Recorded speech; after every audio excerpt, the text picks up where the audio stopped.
Saudara-saudaraku yang terkasih di dalam Tuhan, bertemu kembali dengan saya Rina Solihin dalam channel Rina Menjawab. Teman-teman, saya membaca komentar-komentar dari saudara-saudara di YouTube saya, di video-video saya yang mengkritisi ketidakadilan dan diskriminasi yang terjadi di beberapa gereja baru-baru ini, termasuk di gereja yang di Bandar Lampung, teman-teman. Saya mendapatkan banyak dukungan, tetapi satu dua ada juga yang keberatan begitu. Ya. Jadi kita tidak perlu banyak protes gitu, ya. Tidak perlu banyak protes. Diam saja.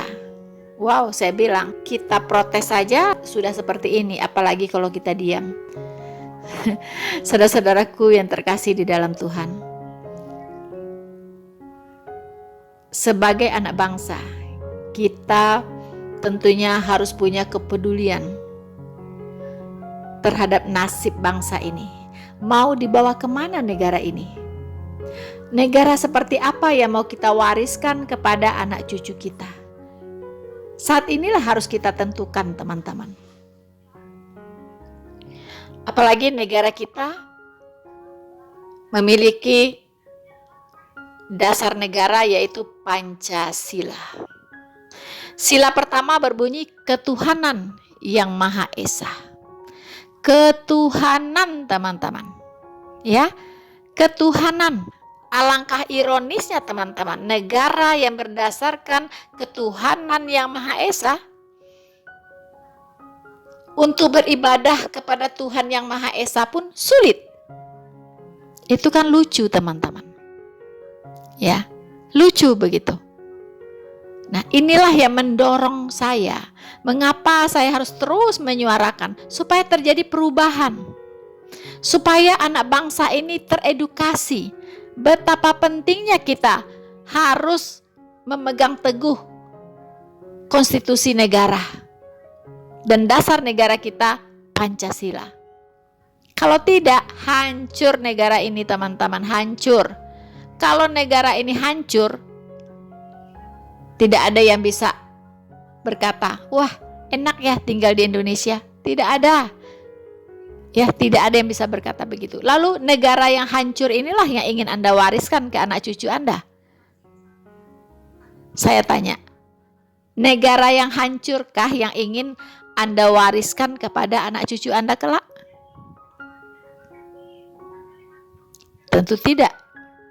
Untuk itulah sebelum negara ini hancur, mari kita bersikap, mari kita bersuara, supaya banyak orang tersadarkan, supaya banyak orang menyadari bahwa kita harus berbuat sesuatu, supaya banyak orang menyadari kita harus berubah.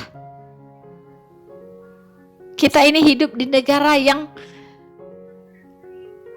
terdiri dari banyak suku bangsa dan bahasa dan adat istiadat.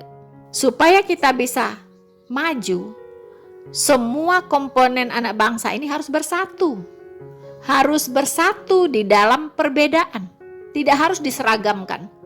Ya, tidak harus diseragamkan, tetapi bersatu di dalam perbedaan. Jadi sangat ironis. Pancasila, satu, ketuhanan yang Maha Esa. Tetapi beribadah saja pun susah. Itu kan tidak lucu, teman-teman. Ya, berarti ada yang salah dengan negara ini. Jadi jangan disalahkan ada orang mengatakan Indonesia ini negara beragama, tetapi tidak bertuhan. Wow, ekstrim sekali. Tapi bisa jadi benar begitu. Kalau kita bertuhan, ya, itu pasti perbuatannya memuliakan Tuhan. Tidak mungkin melarang orang beribadah kepada Tuhan. Sebenarnya persoalan ini sudah menarik perhatian banyak orang. Banyak yang bersuara. Ya, bukan saya saja, bukan Kristober saja, bukan. Banyak sekali, bahkan teman-teman yang Muslim pun, ya, yang masih nasionalis, itu semua juga mengecam dengan keras, ya, tindakan orang-orang yang tidak beradab itu, membubarkan orang beribadah. Terlepas Mau dia beribadah seperti apa, mau dia menyembah apa, terlepas dari itu. Tetapi setiap warga negara berhak untuk beribadah sesuai dengan keyakinannya. Saya tidak bicara, oh gerejanya benar, oh ini yang disembahnya benar, tidak. Ya, tapi haknya untuk menyembah. Teman-teman, haknya untuk menyembah Tuhannya, tentu dengan caranya sendiri. Begitu. Ya. Kita bicara tentang keadilan. Kita bicara tentang persatuan. Kita bicara tentang toleransi yang harus hidup ya di dalam negara ini.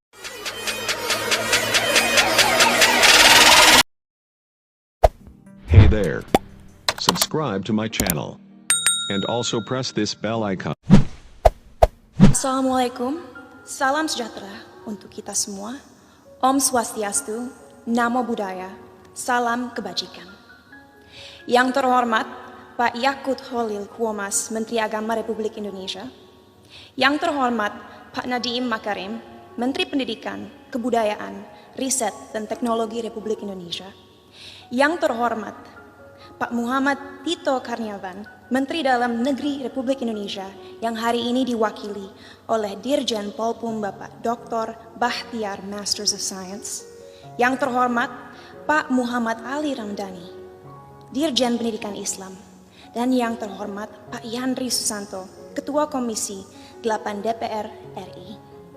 Yang terhormat semua tamu yang saya banggakan.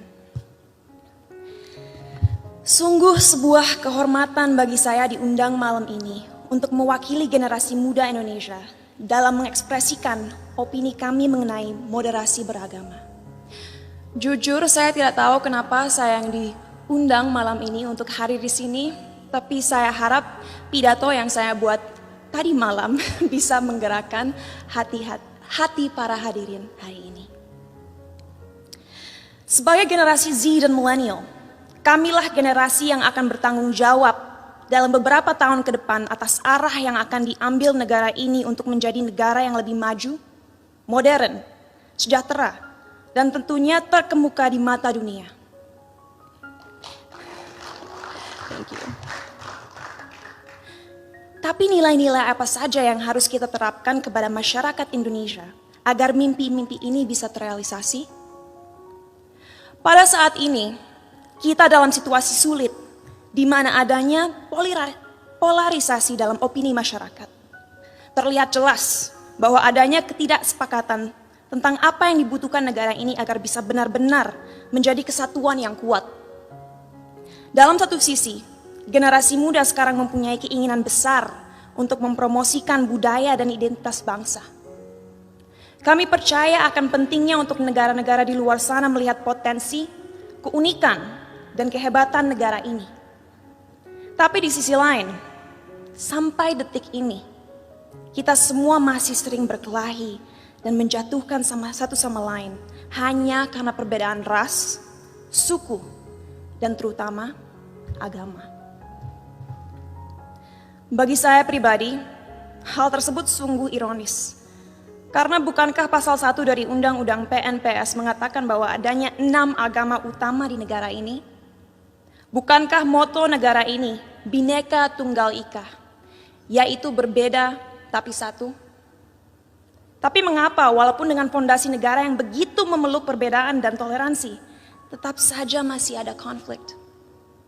Apa yang membuat agama mampu membuat kita melupakan inti dari identitas bangsa ini? Sebagai lulusan psikologi dan sastra Jerman, saya dari dulu memiliki kuriositas terhadap cara berpikir manusia. Oleh karena itu, pengetahuan tersebut saya perdalam dengan mempelajari filosofi. Sampai detik ini, saya tidak akan pernah lupa akan apa yang dikatakan oleh salah satu filsafat paling berpengaruh sepanjang masa, yaitu René Descartes. Ia mengatakan, manusia adalah makhluk yang finite atau terbatas, sedangkan Tuhan adalah sosok yang infinite atau tidak terbatas. Oleh karena itu, Bagaimana kita sebagai makhluk yang terbatas merasa mempunyai kemampuan untuk mengerti sesuatu yang jauh di luar kapasitas kita. Bagaimana kita sebagai makhluk yang terbatas bisa memahami esensi dari sesuatu yang tidak terbatas. Inilah salah satu akar dari masalah yang kita miliki dalam masyarakat Indonesia sekarang. Karena pemahaman yang terbatas dan pemikiran yang tidak kritis, orang-orang terjebak dalam cara berpikir di mana mereka telah memanusiakan Tuhan. Merasa memiliki hak dalam mendikte kemauan Tuhan, merasa tahu pikiran Tuhan, dan merasa berhak bertindak atas nama Tuhan. Inilah yang akhirnya seringkali berubah menjadi sifat radikal. Dalam perbincangan saya beberapa waktu lalu dengan Habib Hussein Jafar, kami berdua sepakat bahwa bahaya yang masyarakat kita alami sekarang adalah mengatasnamakan Tuhan untuk kepentingan pribadi. Menyesatkan generasi penerus bangsa dengan prinsip hidup yang sebenarnya tidak ada dalam Holy Scriptures atau kitab suci agama. Kenapa bisa seperti itu? Karena kita kurang membimbing dan memberikan masyarakat tools yang dibutuhkan agar bisa memahami sebuah ajaran dengan akal kritis. Sehingga mereka menjadi tersesat dalam cara berpikir mereka dan lupa akan pentingnya menyeimbangi segala ilmu yang dipelajari dan dimiliki dengan nilai-nilai yang ada dalam budaya, sains, ataupun aliran pemikiran lainnya. Saat saya masih bersekolah dulu, saya ingat sekali diharuskan untuk membaca kitab suci berbagai agama dari segi literatur dan juga filosofi. Sehingga saya diberikan kesempatan untuk bisa memahami keindahan setiap agama dan sadar bahwa pada akhirnya fungsi terbesar agama adalah satu, yaitu untuk membimbing kompas moral manusia. Untuk mengingatkan manusia bahwa kita harus memperlakukan satu sama lain dengan hormat. Bahwa kita harus bersyukur dan bahwa kita semua harus sadar bahwa waktu kita di dunia ini hanyalah singkat dan terbatas. Oleh karena itu, ingatlah untuk selalu menjadi seseorang yang rendah hati dan siap membantu satu sama lain. Jadi, apa yang harus dilakukan ke depannya agar bisa melawan segala kebohongan yang ada? Apa yang kita bisa lakukan untuk memberdayakan rakyat bangsa ini? Saya rasa jawabannya cukup jelas. 1, penting sekali kita segera mengingatkan kembali saudara-saudara kita akan indahnya, kayanya, dan uniknya budaya-budaya yang kita miliki di negara ini. Sejak usia dini penting kita mengenalkan budaya negara ini tidak hanya di sekolah, tapi juga melalui media dan semua platform digital yang ada. Sebuah hal yang krusial untuk disadari bagi generasi muda akan relevannya budaya kita di dunia yang semakin modern. Our culture is cool, not old school.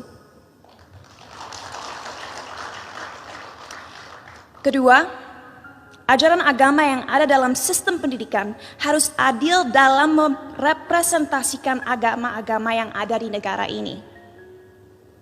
Agar orang-orang bisa mengerti sejak usia muda bahwa semua agama itu mengajarkan kebaikan. Dan tidak seharusnya kita melecehkan dan menyakiti satu sama lain hanya karena sebuah perbedaan. Ketiga, critical thinking, critical thinking. Critical thinking. Ajarkanlah adik-adik kita untuk membaca dan mempelajari segala sesuatu dari berbagai sudut pandang. Biarkanlah mereka bertanya. Tumbuhkanlah rasa ingin tahu mereka sehingga mereka tidak mudah dipengaruhi dan dijajah pikirannya. Dan terakhir, gunakanlah teknologi yang semakin canggih sebagai alat yang dapat terus menyebarkan nilai-nilai toleransi. Agar negara ini bisa kembali menjadi Indonesia sejati.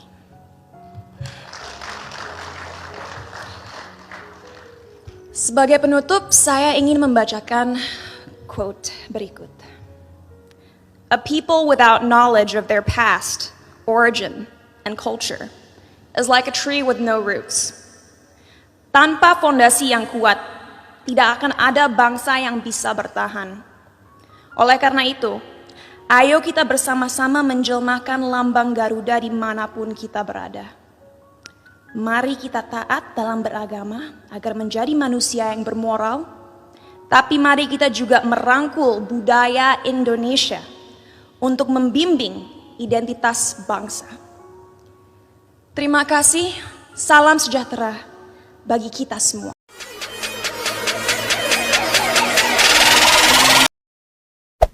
Hey there.